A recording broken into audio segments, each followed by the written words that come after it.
So you've come here for the truth. Well, we've got the truth and nothing but the truth. Here are your hosts, Robert A. Bianchi and David J. Bruno. Welcome to WMTR's Nothing But the Truth. Every Saturday at 10:30, my name is Bob Bianchi. Unfortunately, I don't have my host David Bruno with me today, but I'm going to try to carry the ball forward because we got a great guest, Greene, an American professional baseball pitcher who is a free agent. He's played in Major League Baseball for the Baltimore Orioles, Los Angeles Dodgers. In 2013, he was signed by the Toronto Blue Jays. And you went right from high school, Connor, and from what I understand, and I used to be an ex-high school pitcher, so I don't want to impress you too much, but I didn't have 97 miles per hour zip on that fastball, so that kind of made a difference between why I'm sitting here and you're sitting out there being interviewed. And if I understand, we also had a batting average of really high. Is it .477 in batting average? No, it's got to be 477. Yeah, something. I don't remember it, but I hit pretty well in high school, definitely. Yeah, of course, that's pretty amazing for a pitcher. So welcome, Connor.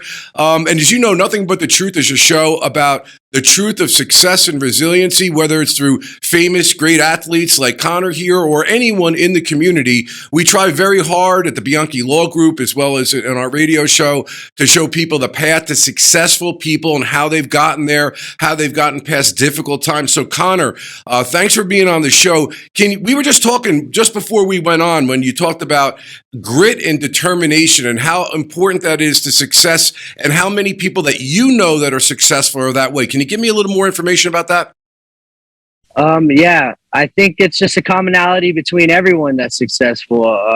When you're starting a new business, when you're pioneering like a new frontier, there's a bunch of new spaces coming out, now in 2022, 2021. But I think it's the pushing through the fear of maybe the success or the failure. You're afraid of one or the other potentially, and also pushing through the people around you not believing in the same dream, not believing in you necessarily, and only you believe in you. So if you put too much weight in other people's things, that deters you too. So I think it's a commonality with grit and determination. When I mean my grit is just you're in it for the long haul, not necessarily the quick cash grab here. You're in it for the daily freaking grind to get to whatever that goal may be. Connor, it's funny you speak our language when you talked about not being concerned about what other people say. One of the things that we have in our office is, I don't know if you've ever seen it, is that Teddy Roosevelt quote about the man in the arena, talking about the person that's actually doing it as opposed to the people in the cheap seats that are talking about all the things that you're doing wrong. Nobody knows better than you. You've literally been in that arena on the field while you have a bunch of fans watching you. Talk to us how you navigate the pressure of, the accolades and then again, the ups and downs of how the public and people could be fickle about who you are and critiquing you. Yeah. In a critique space, specifically, respect to the man in arena, let alone failure or success, right? Immediately for stepping in the arena, you earn respect, in my opinion. But I think from a critique standpoint, you can't judge your actions, yourself. We all make mistakes. We all have ideas that may not flow through and manifest into something great. But if you act upon it, you gain knowledge out of it. And I'm just talking failure wise. So, when you're failing, I speak on a baseball field because you fail 7 out of 10 times as a hitter, you're a Hall of Famer. You know what I mean? So you almost have to get acclimated in understanding with failure, in that you can't judge yourself for making a bad move. You just move on. You learn from it and continue moving on. And that's how I deal with critique. That's how I deal with someone critiquing this. It's I learned from it. There's nothing to critique anyway. I critique taken, next venture, next pitch. Right. You also mentioned the fear of success. So you've been the first one on our show. We've had a lot of great guests that have talked about the fear of success. What do you mean by that? I think the natural anxieties that go along with anything. The jump, the fear of the jump, jumping into this new realm, jumping out on the mountain and giving your vulnerable self to the world here, right? So I think that's a fear in what comes with the success, potentially, right? Yeah, definitely. So talk to us, what was it like to be drafted? You went right from high school, you got drafted. Tell us what it feels like to be in an environment like that. Yeah, I was 18. I wasn't the best at school. I put forth my efforts towards baseball. I knew I was a professional.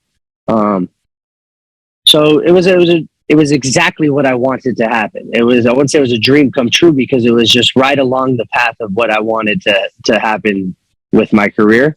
And it was awesome. I was very pumped and I was ready to get to work. And they sent me to Florida like 2 days after I signed, and we got to work, and that was the beginning of my my 7-season developmental path to the major leagues. And I have an interesting path because it wasn't that necessarily easy, and we'll get into it more further questions, I'm sure. But yeah. Yeah, well, actually, I was going to you segued it good for me. I was going to ask you, like, what did that path look like, and what obstacles were you confronting along the way? Yeah. Okay. So, I'm 26. I'll be 27 for next season. So I'm still pretty young in the scheme of things, but it is like dog years here in baseball. I feel older because I signed out of high school. I've been in the game for a while. But there's a lot of levels. There's 7 levels of minor league baseball. Now it's changed since the new things, but and it weeds out. It weeds a lot of guys out, whether you not have the talent alone. Then there's the headspace to handle the pressures of competing against your peers, your friends, and your peers on your way up. Though, even though we're on the same team in the minors, we are trying to get to the ultimate 25-man roster and pitch in the bigs for this team. So there's a dynamic with that. And just failures of long seasons, and dealing with that. So I think my 7-year process was one level at a time. I went 18, 19. When I was 20, I jumped 2-3 levels, but then I stayed at Double-A for quite a while. I bounced around different teams. But what was great about this development in these innings is I was logging tons of innings. I'm throwing almost 1,000 professional innings. And that just gave me repetition. So, yeah, I got a lot in. So 4 different teams. Yeah, when you were coming up in high school and through your career all the way to the majors, you must have seen people that were very talented but weren't able to make it because maybe their mindset wasn't right. Can you talk to us a little bit about your observations there?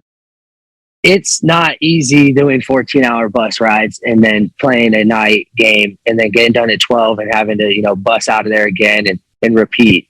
It's not easy, giving up time with your family for 8 months and not seeing people that you love and care about for 9 months out of the year, and then devoting yourself to training for the next 2 months. Yeah. So it's not easy doing, failing over and over again, going 0 for 40 and not having like a chance, like feeling like you can't even throw a strike maybe or get a hit. So those are the mental times when, in my opinion, you dig into your why. Why am I doing this? What is my purpose behind this? And what am I looking for out of it? And if you find your why with it, in my opinion, you can persevere through all of this. Right. And I'm curious, what about those who were willing to put the time commitment in and had the talent? Did you ever come across those who just wouldn't accept critique or criticism or want to improve themselves and just basically just got to a point where the owners or the managers became exhausted and let them go? Yeah, in baseball specifically, I've known guys that have just had the most talent in the world, but they can't get their together, or they can't hone it in on the field. There's some guys with talent that don't have the it factor. When it gets real and the lights really are on, some guys don't deal with that pressure as well as others, and that's a trainable thing. And I've been lucky enough to work with a lot of specialists in that aspect, mental training. And focus and being present and breathing, controlling your breathing in these huge moments. But and other guys have that it factor, but they may, because they had that it factor their whole career, it may have been easy in high school. Now it's easy in the minors, and it's kind of got to the bigs, and they don't have the same work ethic. So when you find a balance of the two, that's when you just meet the greats. You see the best in the game. Yeah, who in your mind that you've encountered or, from your history of looking at it, had that great mindset, not just the talent, but just had an amazing mindset that you emulate yourself after? I think anyone with 10 years plus in the major leagues, or even, a significant amount of time in the major leagues can, it has that and emulates that mindset that's necessary for doing it, because you're in it for the long haul. You're doing the things necessary to be prepared every year. Someone in particular would be Yeah, a lot of guys I played with. Fortunate to play with all the Blue Jays guys, and all the guys I came up with: Jansen, Romano, Barucki, Tim Meza. These guys, my friends when we were young, and now we've come up and they've manifested / trained themselves into these amazing professional pitchers. All from their mindset. When we were young in low A, they didn't have that same mindset to be able to pitch in the big league. Some of us were not confident. Some of us were. You have your fears, but it's a trainable thing. Was there anyone when you were growing up that you admired, that you were a particular fan of, that you emulated yourself when you were just a little ball player? It was really, I just spent a lot of time in the batting cage and on the field with my pops, and I didn't watch a lot of sports. I would say anyone on the Dodgers back in like 2009 and 8, like Andre Ethier and like Russell Martin and them, and like Matt Kemp. But for me, I didn't have an idol. I just loved playing sports. I loved just getting out there and getting after it, with my pops.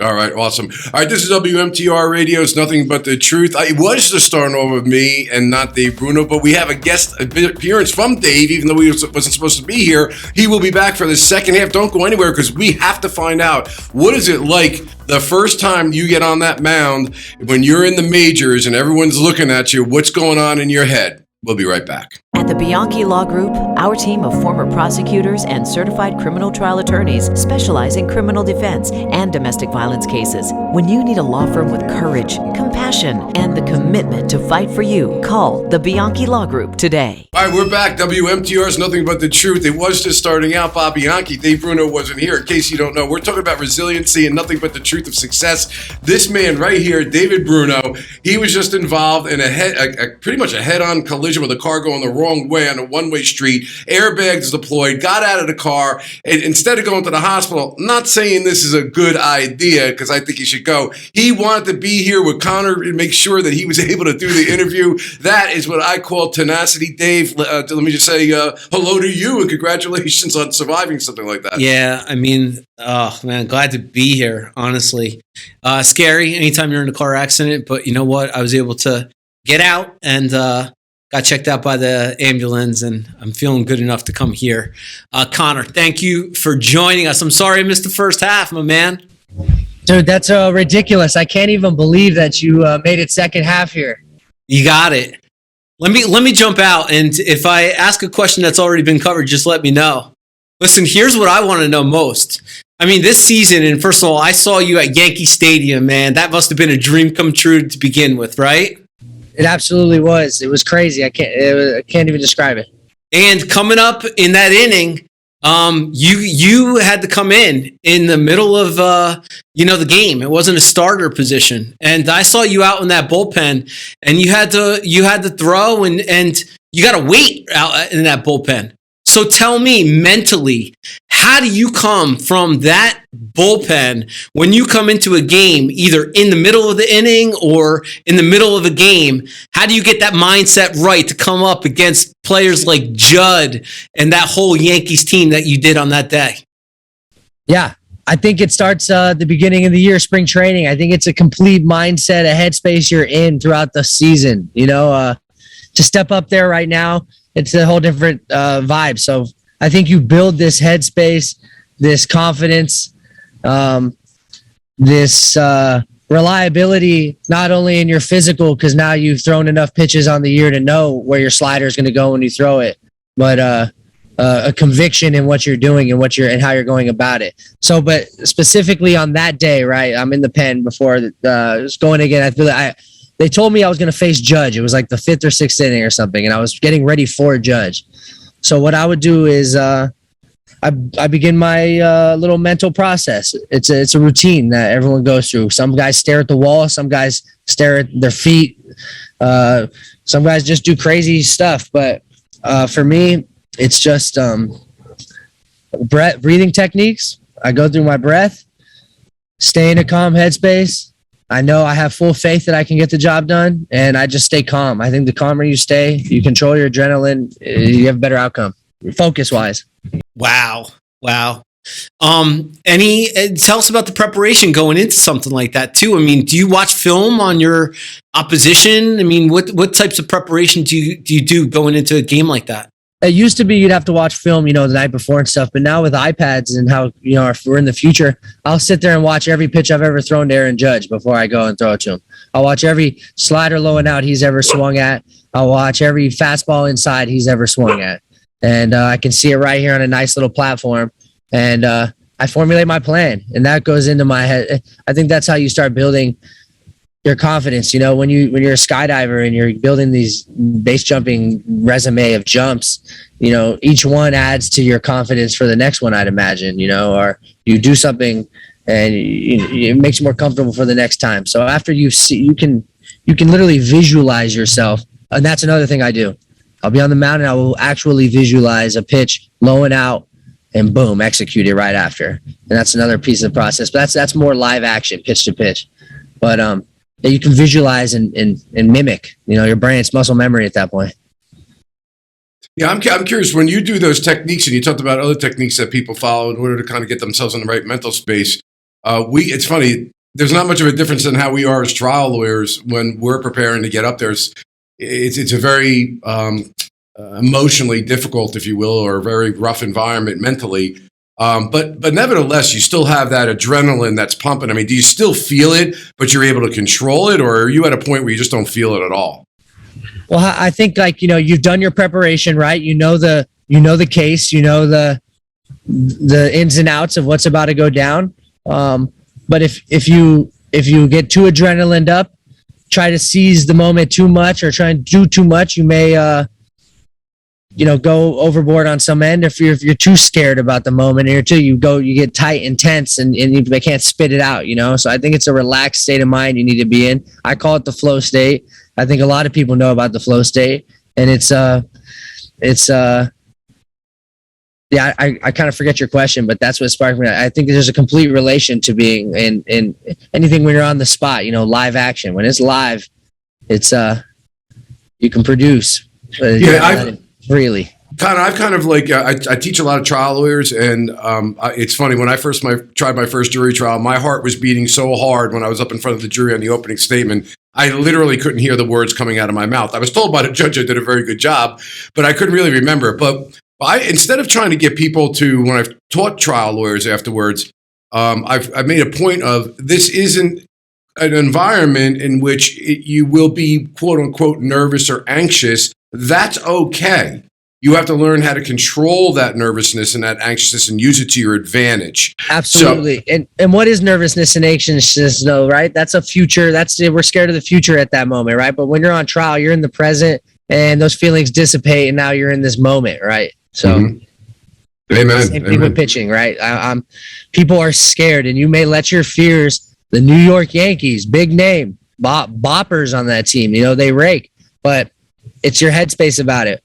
Why can you cross a balance beam at 2 feet tall and you put it on top of a bridge and now you can't do it, right? Between two buildings. It's how you control your perception of what's going down at that moment. Gotcha. I think that's so true, so important. Yeah, it's a good example too. Connor, you're a baseball player in the major leagues, top of your game. But you also have some other ventures, right? Can you tell us about some of the other things that you do and the business mentality that you have? Yeah, I think, baseball is a good avenue to meet great people and then further yourself. Baseball's not forever. I have a short window here. I'm going to maximize it. I'm going to play it through. I'm going to play as long as I can. But I'm starting a clothing brand instead of just a normal brand with myself called Retro Tourist. Go check it out at Retro Tourist on all the social medias and retrotourist.com. Also, I'm starting a finance management for athletes because we have such a small window. We are preparing like we're 50-something, 60-year-old men for retirement at the age of 26. And so we're preparing guys for the long run here and how to make money work for them and last for them and not necessarily satisfy this flavor we want right now. So that's called Life Unlocked. I'm partnering with Mark Tenenbaum, an incredible finance guy. I love it. Money management for athletes. Connor, how about criminal defense for athletes, brother? Literally. And I want to talk about this a lot too, because look, I see athletes getting in trouble in the press and we're out there for people, hard hitting trial attorneys at the Bianchi Law Group, ready for anybody in the MLB, NHL, NFL. Bring them on, Connor. Yeah, absolutely. Maybe we do a collaboration here. We'll talk about it off screen here. Even if you are prepared, things do happen that you can't control. So, yeah, Connor, it's funny. When I was the prosecutor, we have the New York Jets training camp in my county, and a lot of professional athletes lived in the county. And it would always kind of surprise me that with all that they were worth and the value to the team, they walked in the courtroom with people that weren't even from the state or weren't really, you could tell, very sophisticated trial lawyers. So to your point about financial management and money management, it seems like, to me, and I could be wrong, correct me, that they kind of it's understandable. They work you out for what it is that you do. You're a great athlete, but they're not concerned, most, the team, the business, whatever, about what your long-term goals and future are once you're out of baseball. Is that why you started that financial that is why my partner, Mark, he saw the need for it in the industry, because agencies represent you in a lot of ways, and some do have finance guys, but they outsource, And so we're just trying to bring one that's close to home, made by players, some players, and and just something that I understand how it goes down in the minor leagues. I've made $8,000 a year for 6 years before. I've done this thing, so I think I have more of an insight than somebody may try to manage your books that just has zero insight on how actually hard it is and how devoted you really are, and the taxes it takes on your family. The tolls. So, yeah, it's important. Talk about, who do you look up to? I saw a recent post today congratulating David Ortiz from his induction into the Hall of Fame. And I know that was one person you looked up to in the baseball world. But Connor, who else really put a stamp on your life and had an influence on you? I respect and look up to anybody that's doing it at a high level, pursuing their dreams with ambitions, and not taking these opinions, not taking opinions to heart. Anyone that's just pioneering their own path, I respect and look up to. It's not one person. Big Papi was an incredible player, so I have a tremendous amount of respect for him. He was on the Red Sox when they were nasty, and they were the team, obviously. And everyone's, fakes his swing. But I look up to every major leaguer doing it. I look up to every young kid out here grinding on the basketball court, trying to make some of themselves, or some kids studying up. I just look up to the ambition, the person doing it. Yeah, awesome. All right, well, listen, unfortunately, Dave, that's about all the time that we have. But Connor, I want to thank you so much for the great wisdom and insight that you've given us on WMTR's Nothing But the Truth every Saturday at 10:30. Dave, we got some other great guests that are in the queue coming up, including Chris Hansen from To Catch a Predator and Shannon Bream from Fox News, who's also a very interesting author. I think Connor would really like the tragedies and difficulties she's gone through and her positive mental state and perspective that a lot of people wouldn't know if they watched her on TV, because, like Connor said, she knows how to put it in perspective and mindset. So, Connor, thank you so much for your time, buddy, and best of luck going forward. We'll be in touch. Thank you guys, anytime. It was a pleasure. Okay. Good luck, Connor. The Bianchi Law Group, a team of former prosecutors and certified criminal trial attorneys. But here's the thing. He put himself in a box when he said... Relied on by CNN, Fox News, MSNBC, Law and Crime, and news leaders across the country for our criminal defense expertise. In a search warrant, you have to have probable cause that a crime's been committed and there's evidence in a particular place. When you need a law firm with courage, compassion, and the commitment to fight for you, call the Bianchi Law Group today.